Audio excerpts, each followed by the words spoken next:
तो जैसा कि लास्ट एपिसोड में हम लोगों ने देखा था कि जाओ युन वुफेन को मारने के लिए उस पर एक एनर्जी अटैक कर देता है, मगर अचानक वहां पर लॉ एनफोर्समेंट एल्डर आ गया था जो कि वुफेन को आकर बचा लेता है और वो जाओ युन से कहता है कि तुम जानते भी हो ना तुमने क्या गलती की है, तुम्हें इसके लिए बहुत ही बुरी सजा मिल सकती है। मगर जाओ युन और उसके साथी वो सब उस एल्डर को समझाने की कोशिश करते हैं कि इसमें हमारा कोई कसूर नहीं, वुफेन ही है जो कि हमें मारना चाहता था, हम तो बस अपने आप को बचाने के लिए उससे लड़ रहे थे।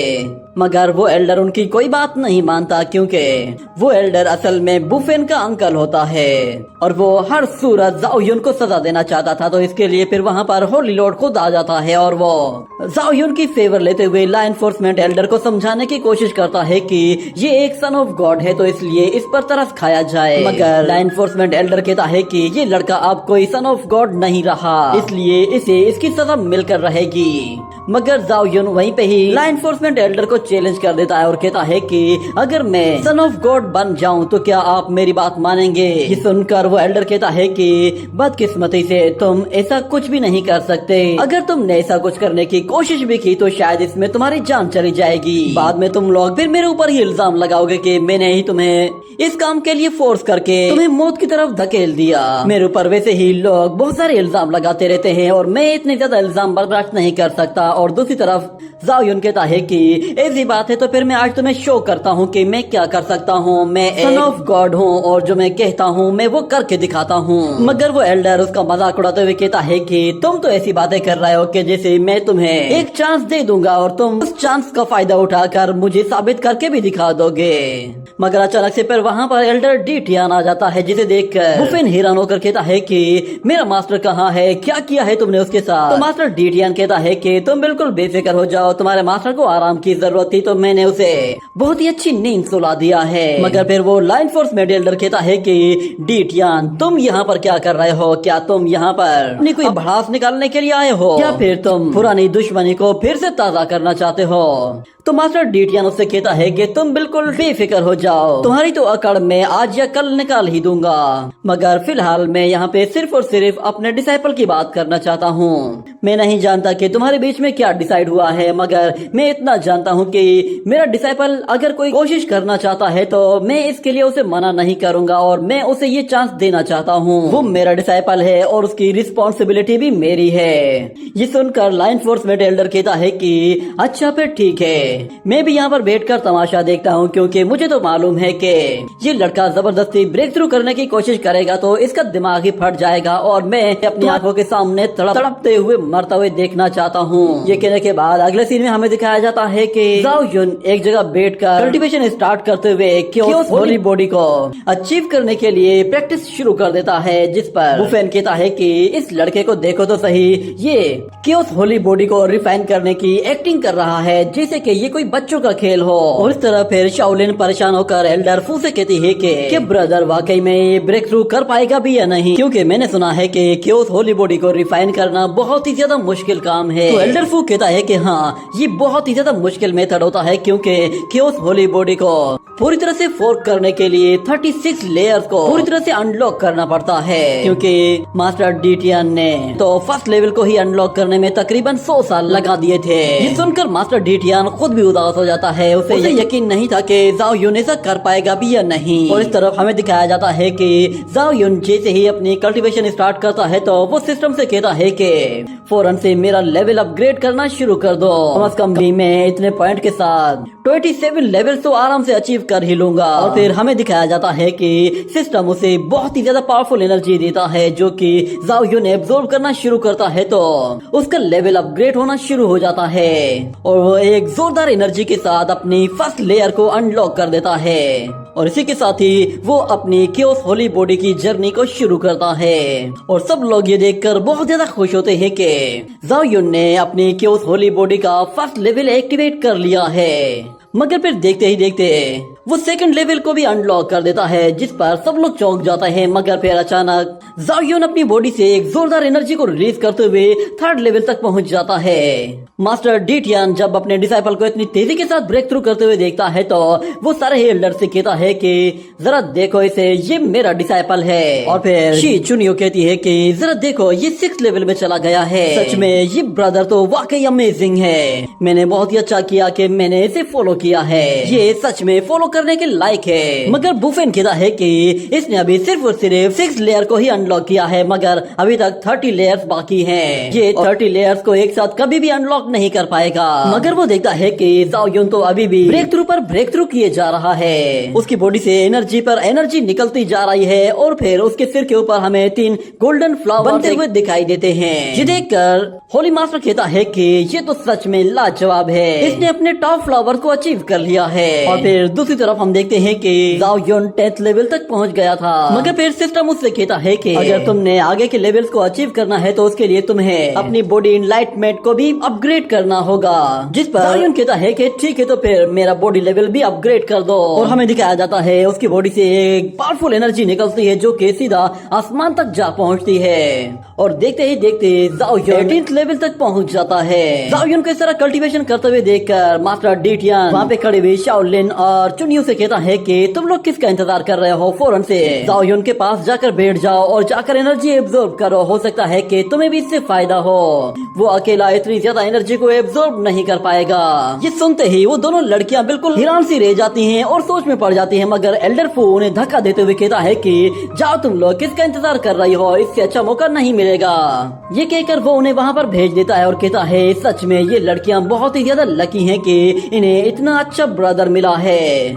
और इस तरफ हमें दिखाया जाता है जाओ यून उस एनर्जी को एब्जॉर्ब कर रहा होता है, मगर अचानक से वो एनर्जी थोड़ी सी लो होना शुरू हो जाती है। जिसके बाद सिस्टम जाओ यून से कहता है कि हम लोग आगे की इनलाइटमेंट को 18th लेवल से शुरू करेंगे और जाओ यून को अब हर लेवल पर एक ब्रेक थ्रू करना होगा, यानी कि एक लेयर अनलॉक करने के लिए उसे एक बॉडी लेवल को अपग्रेड करना पड़ जाएगा, जिसके लिए उसे अब बहुत ज्यादा कॉइन्स स्पेंड करने हैं। और इस तरह वो सब लोग देखते हैं कि अचानक से वो एनर्जी कम होना शुरू हो गई है, जिस पर उन्हें समझ में नहीं आता कि आखिर यहाँ पे हो क्या रहा है, कहीं इसका ब्रेक थ्रू रुकने वाला तो नहीं है। और बुफेन कहता है कि लगता है कि हेवन भी नहीं चाहती कि जाओ यून ये ब्रेक थ्रू कर पाए। मगर फिर होली मास्टर देखता है कि वो एनर्जी फिर से एक्टिवेट हो रही है और 5 एलिमेंट पावर भी अब उसके अंदर आना शुरू हो गई है। ऐसा शायद इसलिए हो रहा है क्योंकि हमारा केओस होली ग्राउंड वो इस केओस बॉडी को सपोर्ट कर रहा है। देखते ही देखते जाओ यून अपनी बॉडी से फिर से एनर्जी रिलीज करते हुए अपना लेवल अपग्रेड करना शुरू कर देता है। और मास्टर कहता है कि मुझे इस लेवल तक पहुंचने में तो एल्डर फू कहता है कि हाँ आपको 3 साल लगे थे। मगर जाओ यून ऑन द स्पॉट ही कुछ ही देर के अंदर इस लेवल को अचीव कर चुका था। और फिर हमें दिखाया जाता है कि जाओ यून के बराबर में बैठी हुई वो 2 लड़कियां भी बहुत ज्यादा एनर्जी एब्जॉर्ब कर चुकी होती है। और वहाँ पे खड़े हुए लोग कहते हैं कि ऐसा लग रहा है कि जैसे ये लोग भी ब्रेक थ्रू करने वाले हैं। देखते ही देखते शाओलिन की बॉडी में मौजूद एनर्जी अचानक से एक धमाके के साथ रिलीज हो जाती है और वो अपने की रिफाइनिंग लेवल को भी अपग्रेड करके 2nd लेवल में आ जाती है। और इस तरफ चुनियो भी उस एनर्जी को एब्जॉर्ब करने के बाद ब्रेक थ्रू करने में कामयाब हो जाती है और वो कहती है कि फाइनली मैं केव हेवन रियलम में आ चुकी हूँ। ये देखकर वहाँ पे खड़े हुए डिसाइपल कहते हैं कि सच में ये तो लाजवाब है। जाओ यून न सिर्फ खुद ब्रेक थ्रू कर पा रहा है बल्कि उसके आसपास के लोग भी ब्रेक थ्रू कर रहे हैं। इसका मतलब है कि हमें उसके आसपास रहना चाहिए, इससे हमें भी बेनिफिट होगा। और लगता है कि आज से हमें उसका नंबर 1 फॉलोवर बनना पड़ेगा ताकि हम भी ज्यादा से ज्यादा ब्रेक थ्रू कर सकें। मगर जब वो लोग ऊपर की तरफ देखते हैं तो उन्हें नजर आता है कि केओस होली बॉडी ब्रेक थ्रू करने ही वाली होती है कि अचानक वो एनर्जी डिसअपियर होना शुरू हो जाती है, जिस पर वो सब लोग चौंक जाते हैं। और सिस्टम कहता है कि तुम्हारे सारे के सारे पॉइंट्स खत्म हो चुके हैं, इसीलिए ब्रेक थ्रू प्रोसेस को रोक दिया गया है। यहाँ पर जाओ यून ने 35 लेयर्स को अनलॉक कर दिया था, बस अब एक लास्ट लेयर रह गई थी, जिस पर वहाँ पे मौजूद सब लोगों को अफसोस होने लगता है कि वो इतना करीब आकर फेल हो गया। मगर लॉ एनफोर्समेंट एल्डर हंसते हुए कहता है कि बहुत ही शर्म की बात है, ये लड़का शायद आगे नहीं बढ़ पाएगा। मगर सिस्टम से कहता है कि तुम्हें फौरन से रिचार्ज करना होगा ताकि ब्रेक थ्रू प्रोसेस को कंटिन्यू किया जा सके। मगर जाओ यून कहता है अचानक से बीच में मैं यहाँ से कहाँ से रिचार्ज करवा पाऊंगा। और इस तरफ हम देखते हैं कि बुफेन हंसते हुए उसका मजाक उड़ाता है और कहता है कि मैं जानता था ये कुछ भी नहीं कर पाएगा। उसकी बात सुनने के बाद सिस्टम कहता है कि तुम्हें यहाँ पे मौजूद लोगों की एक्सक्लेमेशन वैल्यू की वजह से 3 पॉइंट्स मिले हैं जिसे तुम अपनी लाइटमेट के लिए यूज कर सकते हो। तो जाओ यून कहता है कि फौरन से ब्रेक थ्रू कंटिन्यू करो। ये कहने के साथ ही सिस्टम फौरन से उसका ब्रेक थ्रू कंटिन्यू करते हुए उसे 36 लेवल की तरफ लेकर जाता है। और इस तरफ बुफेन हंसते हुए कहता है कि चलो ब्रदर, वो एनर्जी गायब हो चुकी है, अब तुम नाटक करना बंद करो, तुम इस काम में फेल हो चुके हो, इसलिए शो ऑफ करने की कोई जरूरत नहीं। मगर हम देखते हैं कि जाओ यून फिर से अपनी एनर्जी को एक्टिवेट करते हुए वही क्योस एनर्जी रिलीज करता है जिस पर वो सब लोग हैरान हो जाते हैं। वो एनर्जी सीधा आसमान में जाती है और हमें दिखाया जाता है फिर से वहाँ पर वही फॉर्मेशन एक्टिवेट हो जाती है जिसे देखकर सबके मुंह खुले के खुले रह जाते हैं, क्योंकि आज से पहले कभी भी किसी ने भी इतना सोचा भी नहीं था कि कोई बंदा क्योस होली बॉडी को एक दिन में अचीव कर पाएगा। और शाओलिन कहती है कि आखिर ये फिनोमिना किस चीज का है। जाओ यून के आसपास इतनी ज्यादा एनर्जी आ चुकी होती है कि वो अब पूरी तरह से क्योस होली बॉडी को फॉर्म करने में कामयाब हो जाता है। और उसका मास्टर कहता है कि मुझे इसके लिए तकरीबन, तो एल्डर फू कहता है कि हाँ 500 साल लग गए थे। और इस तरफ हमें दिखाया जाता है कि जाओ यून ने न सिर्फ क्योस होली बॉडी को पूरी तरह से फॉर्म कर लिया था बल्कि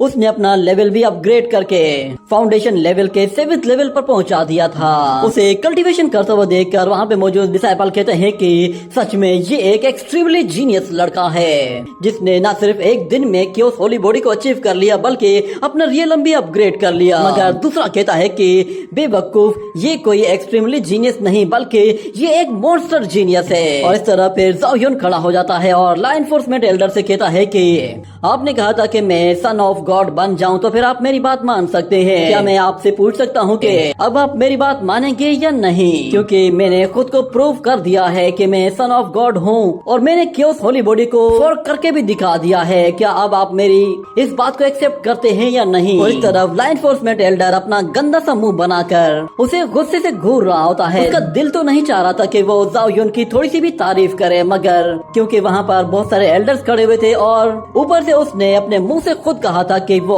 अगर सन ऑफ गॉड बन जाता है तो वो उसकी बात मानने के लिए तैयार होगा।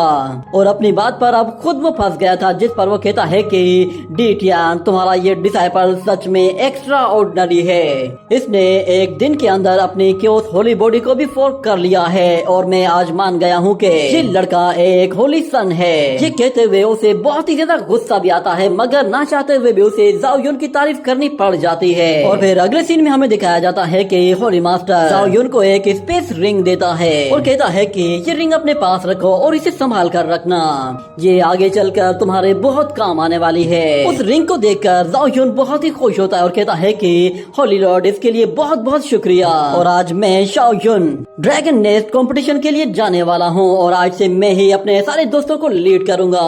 आज के हमारे इस मिशन में हम लोग सबको दिखा देंगे कि हमारा क्योस होली सेक्ट वो सारे ही सेक्ट से सबसे ज्यादा महान है। चलो तो फिर सब लोग एक साथ ड्रैगन नेक्स्ट कंपटीशन की तरफ चलते हैं। ये कहते हुए वो सिर्फ 2 के 2 लोग ही आगे बढ़ रहे होते हैं जिस पर शाओलिन फौरन से रुक जाती है। उसे एक झटका सा लगता है, वो पीछे मुड़कर देखती है तो उनमें से कोई भी उसके साथ नहीं आ रहा था, सिर्फ वो जाओ यून के साथ ही जा रही थी। और जाओ यून भी ये देखकर हैरान हो जाता है कि वो लोग सिर्फ उसे और उसकी सिस्टर को इस कंपटीशन में भेज रहे हैं। और अगले सीन में हमें उन दोनों को एक और ग्राउंड में दिखाया जाता है जहाँ पर शाओलिन कहती है कि ये कौन सी जगह है, क्या ये ट्रू ड्रैगन नेस्ट कंपटीशन की जगह है? मुझे तो ये किसी सूरत भी खतरनाक नहीं लग रही। मगर फिर उनका मास्टर वहाँ पे आता है और उनसे कहता है कि तुम लोग जरा भी लापरवाही मत करना। लास्ट टाइम जब मैं यहाँ पर आया था तो उस वक्त मैं अपने साथ तकरीबन 100 डिसाइपल्स को लेकर आया था। उनमें से बहुत सारे डिसाइपल्स तो बहुत ही ज्यादा टैलेंटेड भी थे, मगर जब ये कंपटीशन खत्म हुआ था तो हम लोग यहाँ से सिर्फ और सिर्फ 10 लोग ही वापस जा पाए थे।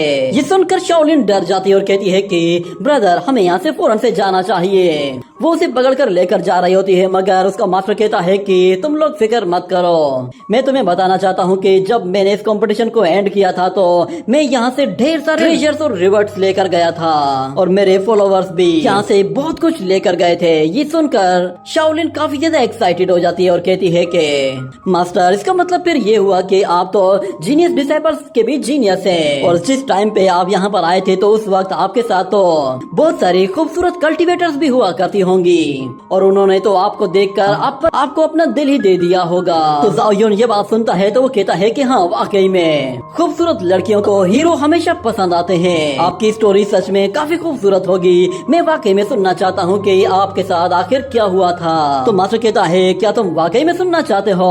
चलो तो फिर मैं तुम्हें अपनी कहानी बताता हूँ। आज से कई हजार साल पहले जब मैं इस कंपटीशन में आया था तो मैंने पहले ही ब्रेक थ्रू किया हुआ था और मेरे पास बहुत सारी टेक्निक्स हुआ करती थी। मेरे एक ही अटैक के साथ मैं दुश्मनों को ढेर कर देता था, जिसके बाद खूबसूरत लड़कियां मेरी दीवानी हुआ करती थी और उनमें से बहुत सारी लड़कियां तो मेरे प्यार में पागल हो गई थी। यूँ समझ लो कि मैं उस वक्त लड़कियों का सबसे फेवरेट हुआ करता था। ये कहने के बाद अचानक एक पर्पल जाइंट हैंड मास्टर के ऊपर आकर गिरता है, जिसे मास्टर रोकने की कोशिश करता है, मगर वो जाइंट हैंड उसे बहुत ही जोर से पुश कर रहा था। ये देखने के बाद मास्टर अपना पूरा जोर लगाते हुए उस जाइंट हैंड को पूरी तरह से डिस्ट्रॉय कर देता है और कहता है कि कौन है यहाँ पे।